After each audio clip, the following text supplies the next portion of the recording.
सलाम वालेकुम नाज़रीन, आऊं तव्हांजो ज़ुबैर जाफ़रानी। नाज़रीन, मुंहिंजे यूट्यूब चैनल खे सब्सक्राइब करियो ऐं बेल आइकान जे बटन खे दॿाईंदे पंहिंजे दोस्तनि ते वंड करियो त जीअं सिंध जे तमामु नामवर शाइर जी शाइरी अव्हां ताईं पहुची सघे। नाज़रीन, हिन वक़्तु पंजाब साम्राज्य सिंधु दरिया ते डेम ठाहिण जा नापाक इरादा रखे थो। इंशाअल्लाह असां सिंध जा गयूर सिंधी पंजाब जे इन साज़िश खे कॾहिं बि कामयाबु थियण न ॾींदासीं। इन सॼे वायुमंडल ते हिकु ख़ूबसूरत शहर अव्हां सां वंड कजे थो।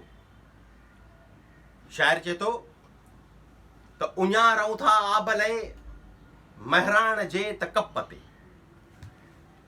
उञारूं था आबले महराण जे त कप ते, न बंदशूं पवन थियूं बाज़ जे त झप ते। ही बाज़ जेको आहे न, इहो पंजाब आहे जे सदाईं सिंध जे पाणीअ ते दाड़ा आहिया आहिनि। उञारूं था आबले महराण जे त कप ते, न बंदशूं पवन थियूं बाज़ जे त झप ते, चऊं था सच तां रखियो वञे थो कप चप ते। उथो उथो ए सिंध वासियो, ज़ुल्म जे ख़िलाफ़ को अलम खोड़जे, को नओं समाज को नओं जहान जोड़जे, को नओं समाज को नओं जहान जोड़जे।